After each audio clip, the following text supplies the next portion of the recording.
Hey, all right. What's up, people? You are live on Shally's Alley. It is Friday, June 20th in the year 2025. One full decade into the century. No, wait, one full quarter century into the century. Yeah. 2.5 decades. Wow. It's been a while. And I think like it's been that long since I saw you last. What the hell, man? You abandoned us? You moved to Denver and you just forget about us little people here in Atlanta? Moved to Colorado. I do miss the Atlanta recruiting mafia for sure, and how we all used to get together and shoot the shit. But we still do. You're just not here. Yeah, I know. And it's interesting because I do need to plan a trip to Atlanta sometime soon for sure. But I do miss everybody there and really kind of miss those times where we would all get together and basically tell each other what was working, what wasn't, and all that. That's kind of what we do on the show now. You know, ever since you left, I got lonely, and so. But so you're not in Denver? I thought you were in Denver. So I work in Denver. The office for Ibotta is in Denver. I live out in Boulder County in a little town called Erie. So it's Denver City, whatever proper. Yeah. Cool, man. Like us living in Atlanta. Yeah, in Atlanta, you live in Atlanta, but really it's Alpharetta or whatever. Cool, man. Well, it's for those that don't know, Rob, I call him Bob. I don't know why. I've always called you Bob, and I know you go by Rob. It's like I always called you Bob. I think something about Bob Beck. It just sounds better than Rob Beck. In my own I used mind, to put Robert on my business cards. Cards. Remember those? And a lot of people they when they see Robert, they just say Bob. And right, and it's not your favorite. Robert. Yeah, I know you hate me for it, but that's all right. That's right. So for those of you who don't know Robert Beck, he's a repeat offender. This is his second time on the show, actually, and he has some interesting stories to tell. A little bit of a quick history. We worked together at my firm that I had. And he's one of the partners for many years there, and he also has his own, or I don't know, had or still has his own company called Grep Staff. Is that still around, or did you? No, we dissolved it in the move. Okay. We looked at different. We looked at ways of maybe doing it in both cities. Both states. Mm-hmm. But it looked like it was going to be a nightmare. So we shuttered the business and rolled it out, and then got a job at Ibotta. Yeah. So basically, he had a business, I had a business. We met for wings, and we're like, hey, we both have businesses. We both have the same kind of back office needs. Let's, join forces. And so we worked together for a while, and then he decided to abandon us and move to Colorado. But long story short, a lot of experience in technical recruiting, definitely in e-commerce. He used to actually work at a company called BigCommerce, right? You were at BigCommerce for a while? No. Or what was that BigCommerce? Was it? I was doing some contract recruiting at Ideology. Right. Okay. One Trust was in there, Nielsen. Yeah, so a lot of like digital commerce and stuff like that. Yeah. And so, and also, interesting background. He has a background in geography and planning from way back, which means that he was in big data before big data was even cool, because geography is basically it's always been big data. Giant databases of vectors and all kinds of stuff. So. Yeah, interesting background. But I want to talk about the data side of things a little bit, and especially something that you and I talked about briefly last time we saw each other, which is that you feel like data-driven hiring is broken. and you have some ideas on how we can fix it. You wore both the data scientist and the sourcer hat. You're definitely in sourcing now in a pretty competitive field. E-commerce still very competitive. What is the biggest, in your perspective, the biggest threat to hiring? It's an A/B choice. Is it bad data or good data in the wrong hands? What's worse? Yeah, good question. Bad data, I guess, if you could elaborate, where you want to go with that. Bad data is, like there's incomplete data. You've got your ATS and your CRM. There's like a lot of incomplete fields. There's a lot of missing pieces. There's incorrect information. So, bad data can take the form of, several forms, that at least in my mind, I'm thinking three things. I'm thinking incorrect. So like data that is wrong. Then there's missing. So data that is, you have a gap and you're trying to make a decision, but you're making a decision based on what you think is 80% of data and you really only have 60%. And then the third one is dated or obsolete, like it was correct, but it's just no longer, and you have no idea because whatever it was correct then, but now it isn't anymore, and you didn't know that it changed. So that's kind of what I think about bad data. Yeah, I think it's a mixture of both, not to, straddle the fence here, but we're kind of going through that exercise right now where we're starting to identify who silver medalists are, who got we have two strong candidates. We only can make one offer. We're going to make this person an offer. What do we do with this person? Like, what do we do data-wise? How do we tag them, mark them, put him in another bucket to come back to later? And, what does that look like? And I think that's where there's good data, but, how to get back to that particular Okay, so profile. wait a minute. So you have good... If you have bad data, do you know where it is in the ATS so that you can ignore it and then just make the decisions based on the good data? Or do you have bad data, but you don't know where it is and it's polluting your decisions? We don't know if it's bad data. So, for example, you don't know if it's biased. You don't know if it's incomplete. You don't know if it's outdated. Okay. I think that, so we have the silver medalist here finally. And we think they're great, right? Because we look at the scorecards and, they averaged all yeses, let's say, and so on and so forth. But, do we validate with the hiring team that, hey, is this person actually do you honestly believe that you could probably not make a mistake hiring either? Okay. Right. So are they really equal? Okay. And then if we go back to them, we have to keep up, right? Does that data become bad as the months go by? Oh, well, then there is planned obsolescence for data. That's true. Okay, but I don't want to get into that because that was good data, and you just what you have to set the threshold on what that play. So let's just consider that was still good data, not bad data. But I want to. I tricked you. This is a trapdoor question. I really wanted you. I need you to pick a side. Yeah. And the reason is you can't stay neutral. The reason is I want to know which one you'd give access to an ATS and why. Would you let the ATS have bad data, or if you have a binary choice, or would you let the ATS have good data, knowing that some people might use it in the wrong way? I think bad data is acceptable in that situation. Because today it might be good data. A month from now, it might be bad data. So it's manageable. The person moved. It's manageable. And and it's expected. And okay. So it comes down to what? Trust, judgment, risk? Yes. At all. So what I focus on, especially here in the last few years, is the candidate experience, because we've kind of our organizations moved from remote friendly to hybrid here in Denver. And so the pool of people is just smaller. than it used to be for us. We used to Yeah. be able to Okay. search Yeah. anywhere, any state.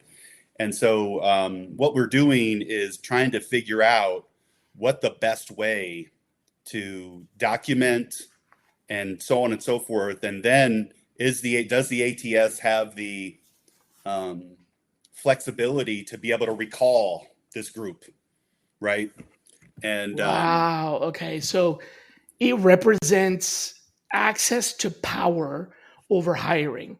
And if the data, so what you're saying is that even if it's bad data, you still need access to that because you can still make the decision based on the data that you have. And then it's really up to you to verify that. So you shouldn't ever assume that the data is perfect. yeah, Anyway, in other words, if it's bad data, at least you have a decision. You still need to verify that and trust but verify. So I get it. That makes sense. So yeah, so you definitely want the ATS to have as much data as you can get. Is there an exception to that? Like in my mind, I'm thinking the one exception would be like, say, having too much information about bias. Like, for yeah, example, if there's too much information being gathered that demonstrates that there is bias in hiring, there's misguided hiring. It's not intentional, it's unintentional or unconscious, but the ATS can show that. However, you never asked the question. Some recent case law says that you're liable because you had the information, even if you didn't know that you had it or look for it.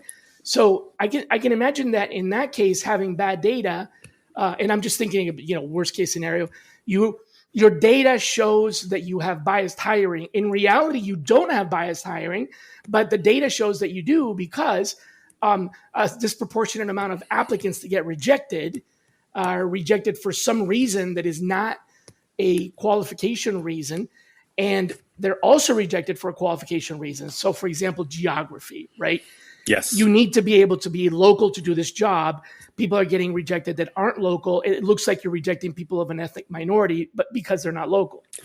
yeah. Now Oh you're yeah, liable, even though you didn't, so you still have to use judgment. Okay, I get it. absolutely, yeah. So you trust people more than you trust the tool.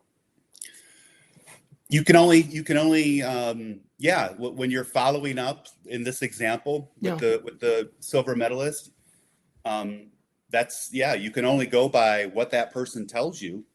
And that's the other challenge, right? Do they so back to the silver medalist, we chose Mm-hmm. this other person's clearly qualified. They fit the culture of the organization. They were column B. And so, and a decision has to be made.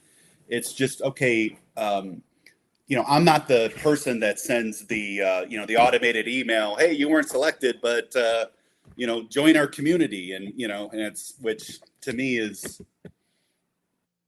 it's a laughable email to me. Yeah.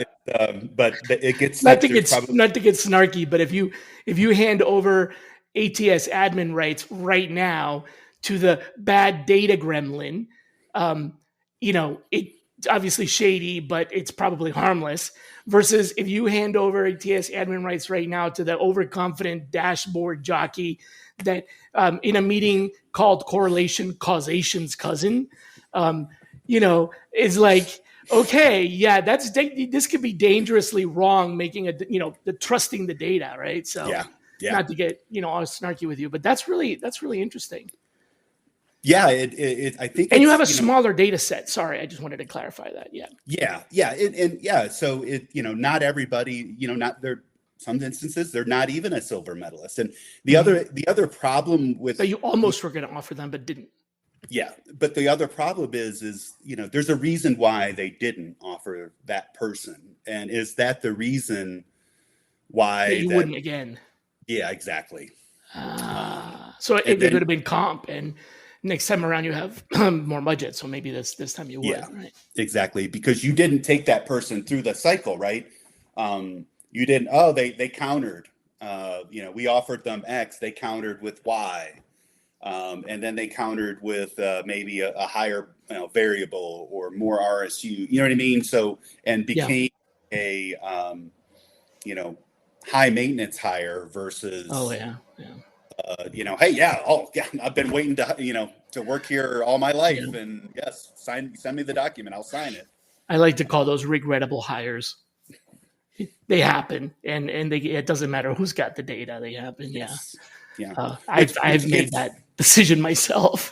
Which gets in, because this is where I thought you were going to go with this, is quality of hire, and what does that mean? Well, quality of, yes, it's a good way to go. I'll let you jump in on that because you brought it up, but it's a good way to go. The thing with quality of hire is that it's not something that, generally speaking, in most scenarios, TA has a direct correlation to affecting or improving.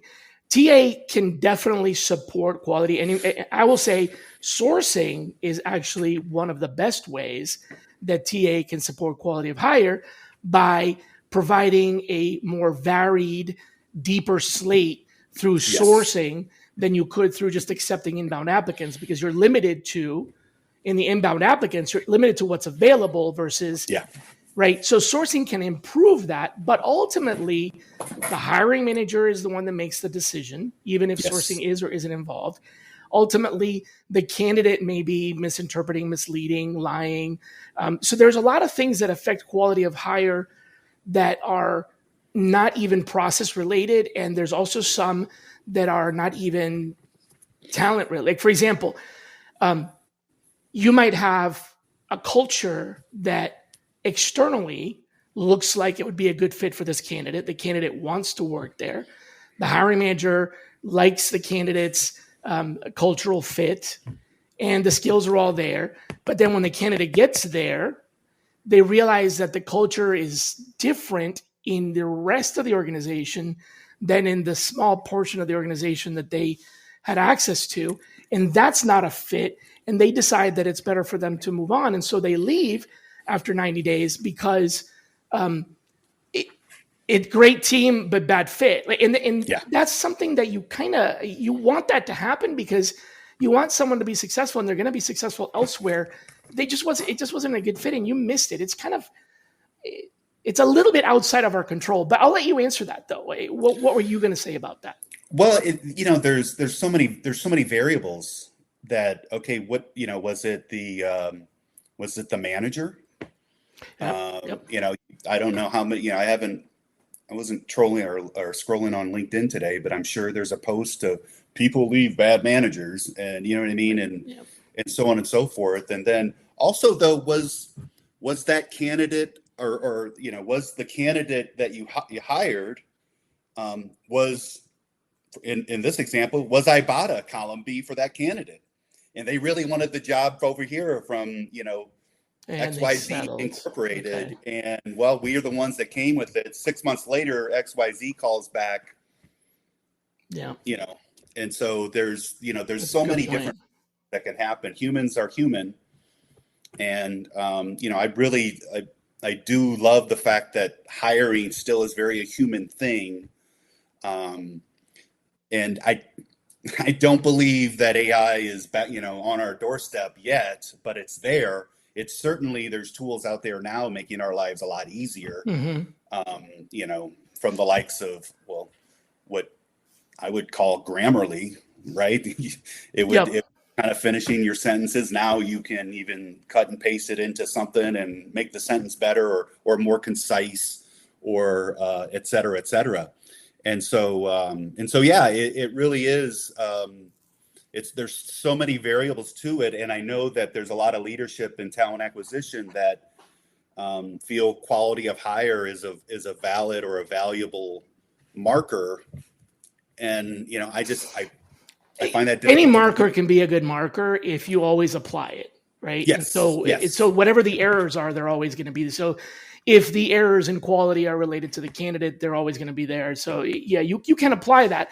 It's just not something. So using it as a measurement is fine, but trying to improve that measurement through strictly a TA process is a little bit trickier. That's really where I contend.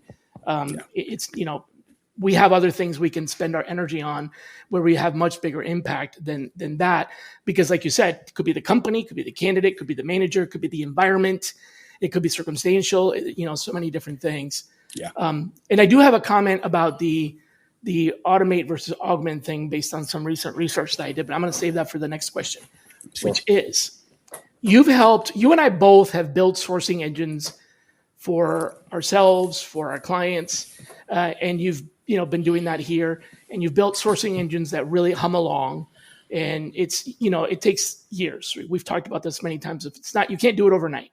No. But let's be honest: is burnout a bug in the system or a feature we've just accepted as part of the job? Welcome to The Human Role, your go-to podcast where HR and payroll collide with innovation.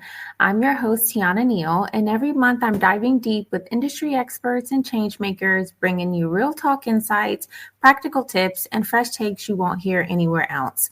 Whether you're a leader, practitioner, or just curious about the latest HR and payroll trends, I've got you covered. Ready to roll with the best? Tune in for fresh perspectives, actionable tips, and the knowledge you need to roll forward with confidence. Subscribe now and let's transform the way you work.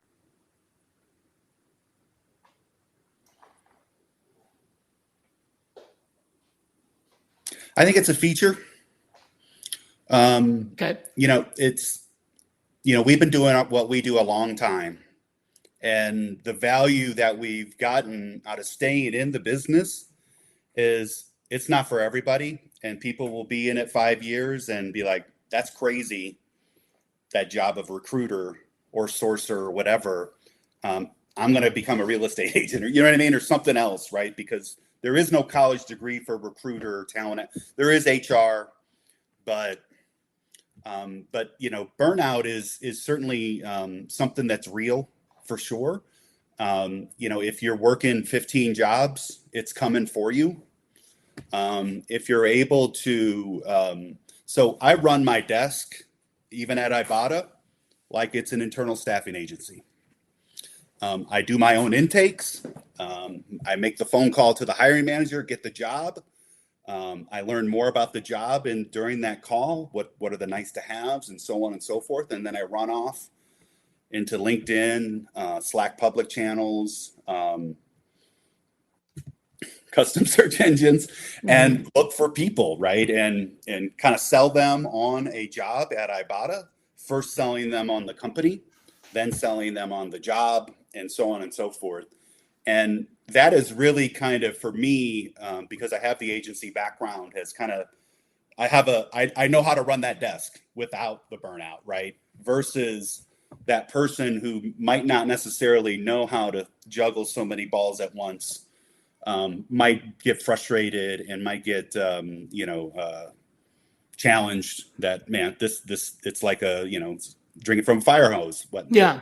So you're saying that, essentially kind of us, I'm just going to, rephrase us becoming fireproof, essentially, or, very highly fire resistant, is actually, so it helps us prove our value, and the tenure in the space is one of those things that, if you've been in it long enough, you've survived multiple fires, if you will, and you're not burnt out from the fires, just kind of taking that burnout analogy a little bit further, then that's actually a benefit vis-a-vis a feature as opposed to a detriment. Okay, so I don't know if you probably haven't seen this or read about this recently, but I did a bit of a study on career tenure and things like that when I was working on we had that nonprofit foundation and helping people get into the industry. So I did some research, and recently I updated it. It didn't take a whole lot to update it, but the breakdown kind of turns out to be about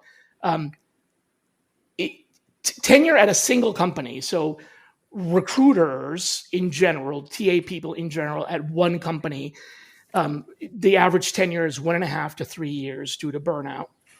In-house corporate recruiters 3 to 5, agency 1.5 to 3, and senior TA leaders 5 to 7, especially in higher impact roles. So that's at a single company.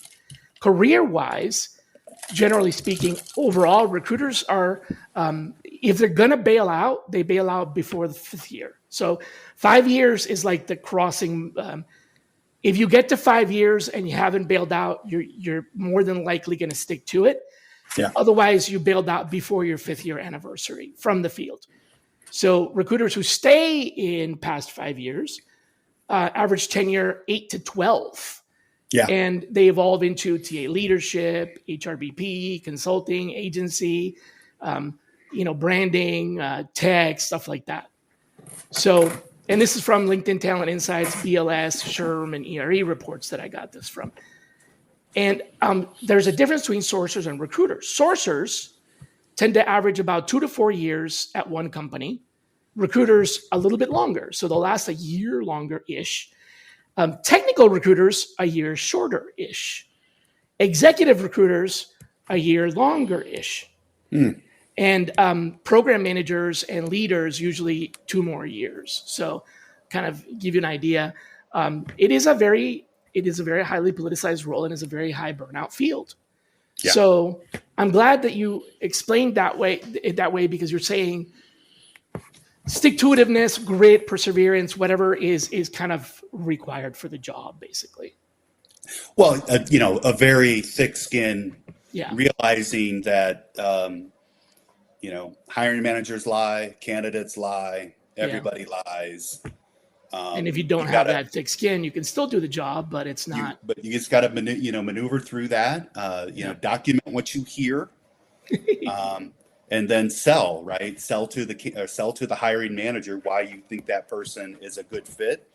I think a lot of the success that I've had here has been, I really love to look at the pipeline and find people not like that, and then introduce them because. I do take the intake extremely seriously. And when I hear them say, I want this, and I don't see it yet, you have to focus on that. And until they tell you, no, I changed my mind on that. Or, let's calibrate on this because I think that, some things have changed after I've talked to a couple of people, which happens, right? And so you really are, and, maybe business, the business has changed, right? And maybe the role is a little bit different than what that happens a lot. Yeah. Yeah. That happens a lot. It's shifting in the business priorities that kind of really affects your role. So you have to have that flexibility, which is where, when I was at Fiserv, going from, leading sourcing and top of the funnel and candidate generation. And I went into, workforce analytics and recruitment analytics. And it was good because it expanded my field, my repertoire significantly. And now I have both, but it definitely required a shift because it was the middle of the pandemic and sourcing was just not, it was not as important as it was when they hired me. So yeah. Let's turn to my third topic that we wanted to talk about, which is the topic of blending relationship recruiting and automation. And this is where I was going to share that new research that I thought. In a world, I wish I had that theater. In a world where outreach can be automated, in a world where outreach can be automated and sequenced, and A/B tested, to death. Although I don't know how many people really do that, but you can outreach, you can automate outreach, you can sequence outreach, you can A/B test outreach now so much more easily than when we were, growing up. Yeah. It's almost like table stakes in any CRM. How do you keep the human in there without losing your soul or without just crashing your reply rate? I've seen companies that try to put in automation, and sure, it removes the repetitive process from the recruiters, but it also tanks the reply rate. So in this modern, highly automatable, sequenceable tool set, how do we keep the human so that we don't do that? We don't fall prey to that. It's interesting, Shally, because I just had my mid-year review, and we're measuring that. We're measuring our outreach. Who's responding? What are they responding to? And I've had a couple of colleagues here who have had really good success using what LinkedIn gives them in their like auto-generated type outreach. And then when I read it, I'm just like, who would respond to this? You know what I mean? And because it's long, it's verbose. Interesting. You know, so you're saying they're trusting it and it works, even though you wouldn't expect it to. Yeah, and the subject line is not catchy. There is a call to action. That's probably all you could really say, but it just goes on in multiple paragraphs, and it's like, wow, you know, chop that in half. That worked. Yeah, well, seriously, and chop it in half, and then bedazzle it with their like background, and and press send. But you're right. You can't automate that. You can't send that same message to 50 product managers because the moment that you fine tune it to the message to one person, the next person's not like that. The next person's not like that. So I really truly believe that while the numbers don't lie, right? The response rate for the LinkedIn messaging AI thing is this, and Rob, yours is that. Why don't you use LinkedIn AI? And I'm just like, I will. And what I do typically when I use that is use it, like get in there, but then kind of edit it up to my need. Something I learned from Sandler training. Hey Rob, dash, and start your message, because they're probably going to be looking at it on the phone, and start the message. Oh, right. Don't do it. Yep. Yeah. Don't do the, comma, enter goes down a space, and so on and so forth. Mm-hmm. And that's been very valuable for me. And, but, again, you have, maybe maybe the internal recruiter that's just, has, just is looking for that speed. We'll just go ahead and use the LinkedIn message that's been auto generated. But mm-hmm. I think that leaving it as short and concise with a call to action, with some data peppered in about their background that you've noticed. Either it could be on their LinkedIn profile, or you even went into their GitHub or something like that. I definitely like to add a GitHub blurb into a LinkedIn message. That's in mail, because that actually shows that you went a little deeper than just right. Yeah. Yeah. And so it's just a this is a human business. It still is. Eventually, there is going to be a tool that you can automate the front, top end of the funnel to get to a point, and then you have people kind of cycling them through. Those tools exist already, and I am using some of them, and that's why I wanted to kind of bring your attention to this new research. We're 100% in agreement that it doesn't. The tools exist, but they don't work. Yeah, they don't work the way that you think they do, and they 100% most definitely do not work the way the vendors are saying that they work. There's mass hypnosis about automation that vendors are telling people that the automation is here to like agentic AI do your job for you. Here's what I found. So you know who Anthropic is, right? Yep. They make Claude and Sonnet. They're ChatGPT's, the flip side. I don't know what the market distribution is, but they're the two, they're Microsoft and Google of generative AI. So Claude is the Microsoft or the Google, whatever. And they have used their big data analytics engine on themselves to analyze and get economic index insights from the usage of Sonnet.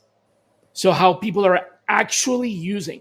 And I'm a very big data person. I'd rather dive into the data than read a report about the data written by someone else. And so here's what I did. I went and I dove into the data, and what the actual data shows, the truth of the data of people using Anthropic, not vendors selling you something, but you and I and 1 million or however many of our peers in there every day using these tools. AI is not being used to replace TA or any other knowledge worker. In fact, What is on the rise is the share of usage for coding, educational, science, and healthcare. Those 4 areas, not TA, coding, educational, science, and healthcare. And again, it is not replacing, it's usage.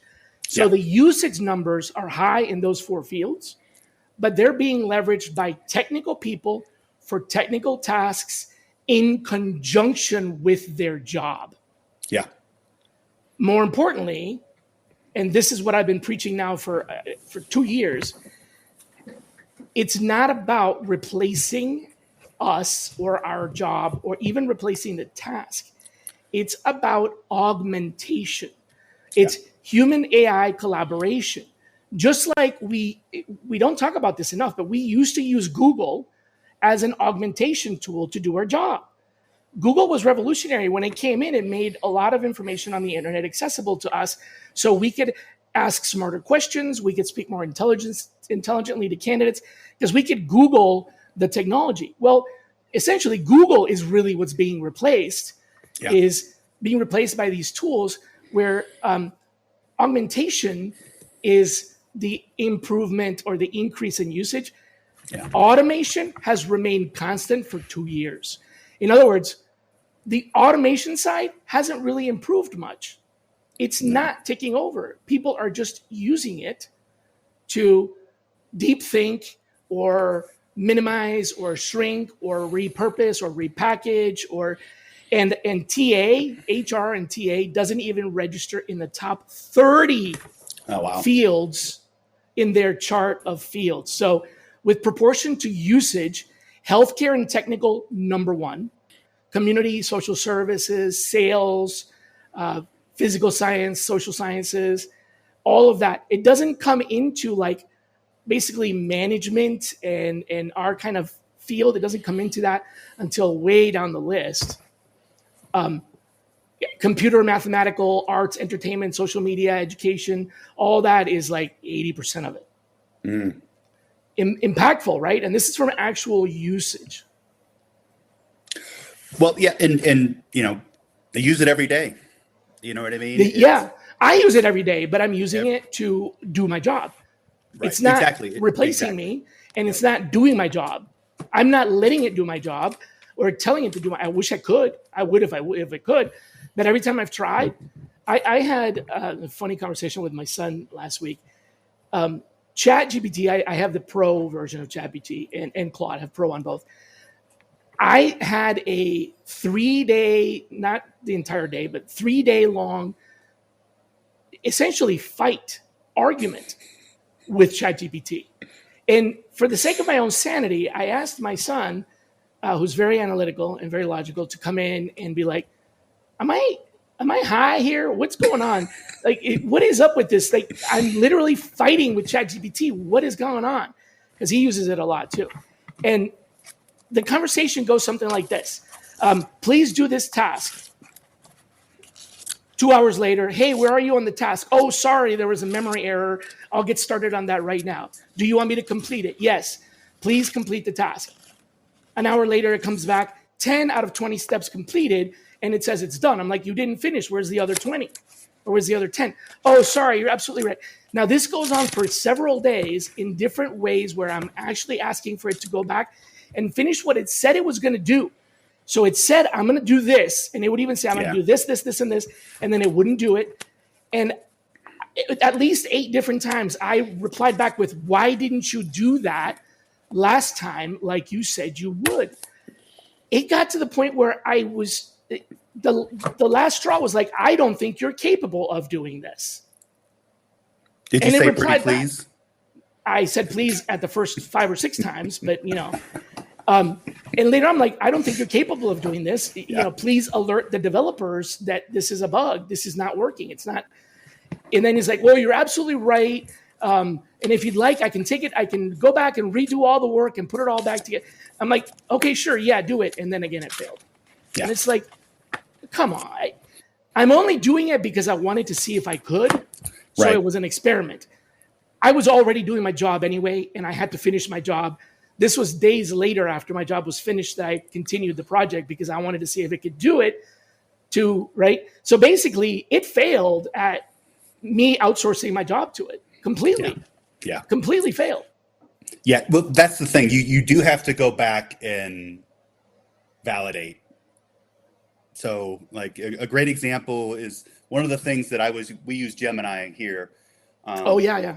I pay for that too. I pay for Copilot, Gemini, Claude, and ChatGPT. And so a lot of we're doing a lot of data science jobs now, and SQL is reborn actually as a skill set. And I used to be able to. Wait, did it ever go away as a skill set? It didn't. But okay. I used to rattle off these inner outer join questions, and I knew the answer. I knew like if the candidate would say, well, could you rephrase the question? I'm not understanding what you're asking me. I kind of had I had an ability to rephrase and things like that. And just like anything like Excel and everything else, second language, unless if you don't use it, it goes away.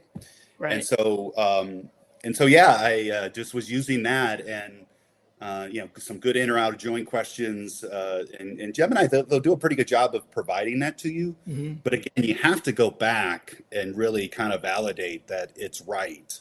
And, until that happens, it's just more impressive search engine. Yeah. It does. There's a lot of benefit. I'm using it daily, but I'm using it for, assistance in things. Yeah. I'm getting, like I used to use Google. I'm getting answers. There's a lot of, I use it that's why I hadn't bought the pro version until my wife bought it. And then she stopped using it because her job changed a little bit and she didn't need it anymore. And I saw it on her credit card statement. I'm like, oh, are you still paying for this? And she's like, yeah. I'm like, are you using it? She's like, no. I'm like, well, since we're paying for the month, I'm going to try it. So I tried it. And I'm like, this is better than the free one.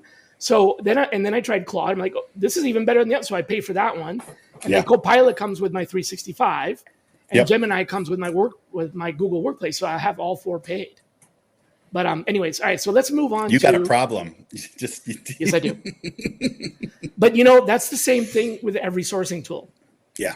I use them all. Yeah, that is true. And then there's a new one. I don't know if you've seen Notebook ML. I have, yeah. I'm still part of Gemini. It has like a party rock vibe to it. Yep. Like AWS's old one, or kind of, I guess, went away, but I don't know. But I think it's still there, actually. It's still there. I don't know. I had access until I didn't, and that has some really cool features because then you could create your own source of documents, i.e., resumes, and that's your, give me the 10 best full stack engineers with React and Node. Yeah. The key on that is using a rubric that makes sense, that's logical and supportable and auditable. Well, the other thing that we talked about, and hell, this was back when we were, I think still in Atlanta, is the prompts. That's kind of what's going to set you, is learning from your learning what the tool wants to hear from you. And how to prompt it to give you the results you know what I mean? You have to kind of I know exactly what you mean. In fact, that was my next question. I can't believe you segued into it, man. Yeah. Are you sure we don't have the same mother or father? Maybe we don't. Are you sure about that? Yeah. So, you've done recruiting for cloud architects, principal decision scientists, all kinds of stuff. This is the recruiting mashup. Ideal, right? Do you ever wish that candidates came with like a confidence interval instead of a resume? You know what I mean? The tool that you just described, my ideal tool wouldn't be stack the top 20 resumes in order, because the top 20, anywhere between 1 and 20, I'm still going to look at anyway. I'm not going to take number 1 and ignore the other 19. But what I would rather do is have some sort of like a grading confidence based on a rubric where I provide the weighing of the rubric, where I say, okay, if they have one of these, then 1 point. If they have two of these, 2 points. If they have three of these, 3 points. If they have one of these, but also one of those, 4 points. If they have one of these, but not one of those, -1, I give it the scoring myself based on what I know about the hiring manager, the job, the company. I don't want the automation to do that, but I want to be able, and then I want it to come back and show me every resume, but with this sort of I don't know, like you know those candlestick charts where you've got a line, a bar, and then a line. Yeah. That's what I want. I want candlesticks on the 10 rubrics with the length of the bar representing the range or the variability of error, right? Yeah. And the thickness of the bar representing, like, you know what I'm saying? Like I want that. Can you do that? Well, yeah, it's a rules engine basically. Yeah. It's just a matter with AI. Exactly. Just set up the rules engine. Here's what we like in our product managers at XYZ company. Maybe even, kind of do a interview or survey of your existing team of product managers to determine, maybe there's some data in there that you can kind of, okay, this seems like everybody on this team has this type of interest, or, you know what I mean? And then create that rubric, and you could do that for each group. And it would, that would be sweet. So I'm actually, I'd love that. And I'm actually playing with a tool that is on the way to doing that there. I think they're still in like alpha or beta. I get involved in all these. I just can't help myself. But when somebody tells me something that's fresh, new, cool, new idea, like, do you want to see it? I'm like, yeah, I want to see it for sure. And it's a tool called Blue Jean. I'll have to dig into it a little bit more before I actually kind of go live with it and share it. But basically it does a, what are those called? Like a spider chart. Yeah. So instead of the candlesticks, it's so the distance from the center of the spider shows the strength and the broadness. And then it's got the categories inside, and it does that with resumes in your ATS. Okay. So it doesn't rank per se. It's like a confidence rating. And then it gives you the output is the screening criteria. So in other words, what you're going to do with it is you're going to use it to, you've got, let's say 20 resumes. You run this on those 20 resumes, and then it'll tell you what to ask those candidates to dig into the gaps.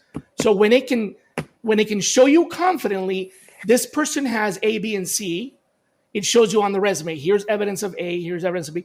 But if it's like, I don't know if they have A, then it tells you what to ask. So when you talk to them, so you're not sorting them to eliminate people, you're analyzing them to figure out how to dive deeper intelligently using, and then it uses all of your success hires and everything like that. I should introduce you to them. That's a pretty cool tool. Yeah, that's kind of cool because it reminds me of, so let's say you're just looking at average engineering resume, heavy JavaScript in the resume. Yep. Doesn't mention any libraries, doesn't mention anything like that. What do you ask? What's missing? What's not missing? Are you front end, back end? You know what I mean? That would be, because you can use them both for. It doesn't guess. It's not going to guess for you. It's just going to ask the question. And then it'll also allow you to weigh it based on, like, say you have Java backend, but you have 3 different hiring managers.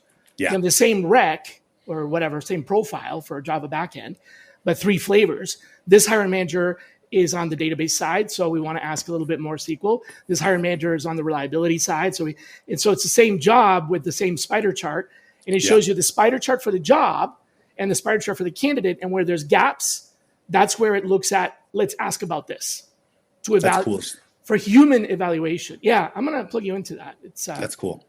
Yeah, awesome. If anybody's interested, send me a note about it. It's called Blue Jean, and I will introduce you. Well, yeah, when you said Blue Jean, I thought, was that the video? Like it was a competitor to Zoom, wasn't it? No, it's just ATS resume evaluation for screening. Yeah. Cool. Well, we're getting close to the end here. I had one more question I want to ask you. And I wanted to ask you this. I may have asked you this a long time ago, but it was probably 5 or 6 beers in. And I may have forgotten the answer. You named your firm when you were back here after a Unix command. Yeah. Grep, for those of the out there that don't know, Grep is a old school admin, sysadmin Unix command. Tell me the truth, have you ever grepped a Boolean string mid-conversation just to prove a point? No, I haven't. Are you thinking about it now? Yeah, I kind of am, actually. it was funny because we got the name, my wife, she's a technical person, and she was using the tool. And, she's like, have you ever heard of Grep? And I'm like, no, I have no idea what you're talking about. She's like, well, that's an Unix operator, I guess, tool, to find stuff within, a system or whatever, or a file or something. And I was like, oh, that's kind of global cool. search or something. Yeah, exactly. It's regular expressions. Yeah. And so that's kind of where we got that. And it was so weird at first because when people, they don't read typically. But and this is back in the business card days, right? You give them the business card. Oh no, did they think it said grope? Greg. Who's Greg? Greg. Who's Greg? And it's Greg like, Staff. no, it's Grep. Oh my God, yeah, okay, I get it now. And they still don't get it, probably. Yeah, and so, but yeah, I never really kind of dug in as much as I probably should have. Because it's funny because once COVID hit and we were, relegated to our homes, I took up some Python and everything. Oh yeah. Was goofing around with that and, made a few little tools, but it kind of gave me new respect for what engineers really do. Yeah. Because they just kind of have to sit there and do this before they can even start. Yep. How am I exactly? Got to think like, yeah, that's a good point. Back in so when I started, there was a database that was a green screen database. So basically it's Unix. I mean, it was the screen was brown and the text was green and there's no windows or anything. And so command line is the only interface that you had. And grep is a command line utility for searching. Yep. And I had to search our database. And our database, again, because this was very analog, was 99% scanned in resumes from faxes or scanned in at the scanning station. And so it was all OCR. And OCR back in the day was really damaging to files. Java would sometimes be IAVA. Oracle would be Aura and Lee, and things got, jumbled up and everything. So I used a lot of grep because basically it's like a dash command, right? So -W matches the word, -V doesn't match the word, stuff like that. And so that's how I got into this business, doing that in a Unix database. And when Google came out and I realized that you could use grep on Google back then, not anymore, it wasn't the same thing, but it was a different syntax. It was URL injection. And I wrote the cheat sheet. That's propelled me into sourcing. Was basically the fact that I was grepping sort of Google because they were using syntax that was regular expressions, basically. It's just regular expressions. Yeah. And then, of course, it got easier, better commands, and then they got rid of all of that. Now they don't have that basic cheat sheet, remember, that I used to have? The one-page one that had I want to say 14 commands, 12 of them don't work anymore. They don't exist. They've been scrubbed from the architecture. You couldn't execute them if you tried.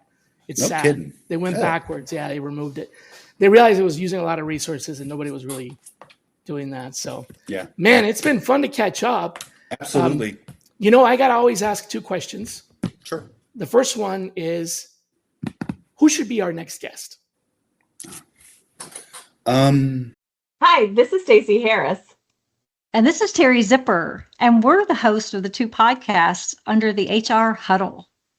On Spilling the Tea on HR Tech, we uncover the latest trends, truths, and challenges from Sapient Insight Group's groundbreaking research and our analyst insights, serving up everything you need to know about HR tech with no sugarcoating. And on HR, we have a problem. We tackle the toughest workplace challenges head on, offering you expert advice and actionable solutions to help HR leaders thrive in today's fast-changing world.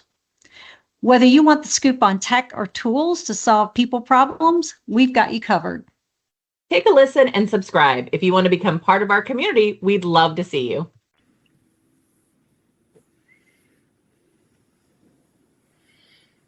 I'm trying to think of... who would you want to see on the show, basically? Has Ronnie been on? A couple times. Yeah. I know Brian's been on. Yep. Somebody from your world, data science. Somebody from what are you interested in these days that you would want to see me interview someone? How about my colleague Jalen Carter? All right. He's a younger sourcer, very technically inclined. So we use Workday here, and it is a version of Workday. It's not probably necessarily, I guess, the most mature version or instance, but he would be an interesting person because he's obviously a very good sourcer and somebody who could. Who also is really interested in the tool, right? Okay. And the reporting and all and that. Workday. All right, cool. And he and I are the ones that are kind of just going back and forth on this silver medalist thing. And you said it's Workday? Yeah, we use Workday. Okay. And so he would be a good person. And then I like that. I don't know if you've had Jason Singer on. No. I should have. He always has really good perspective. He's a very big candidate experience guy, and has always been solid for sure, either in sourcing or recruiting. I mean, yeah, no, it doesn't have to be sourcing. It's all TA. No, yeah, man, you always over deliver, man. I asked you for one, you give me two, so that's great.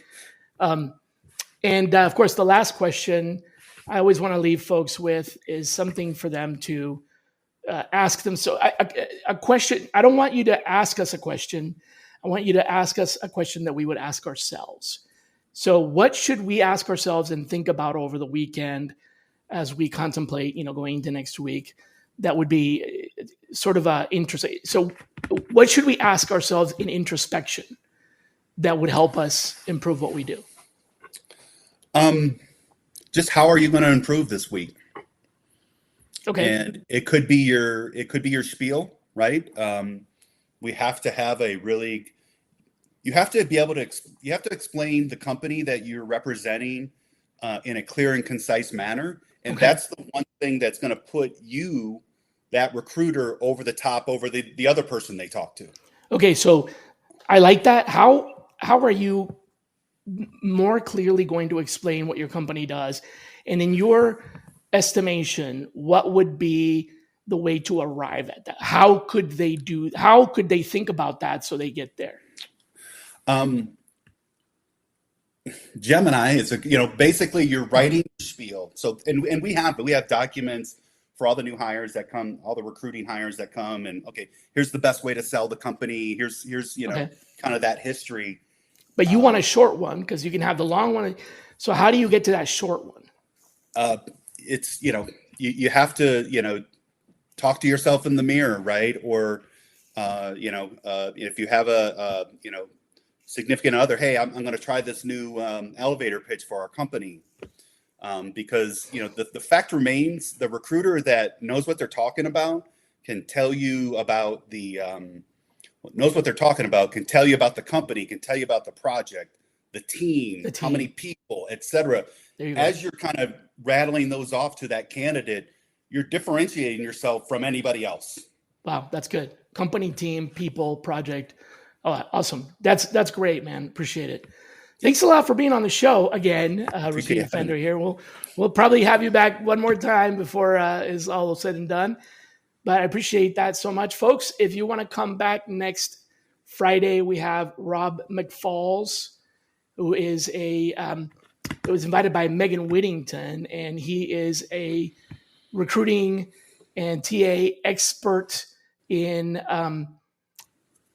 he calls himself the workforce wizard, and he's in kind of like the government space. Let's just put it that way. It's fun stuff. Cool. So come on back next week. And then, of course, happy 4th of July. We will not have a live show on the 4th, but I will probably just play back a recording. So come back after that, and we'll have Steve Bartell on July 11th. Awesome. Be kind to yourselves, everybody. Goodbye. We'll see y'all.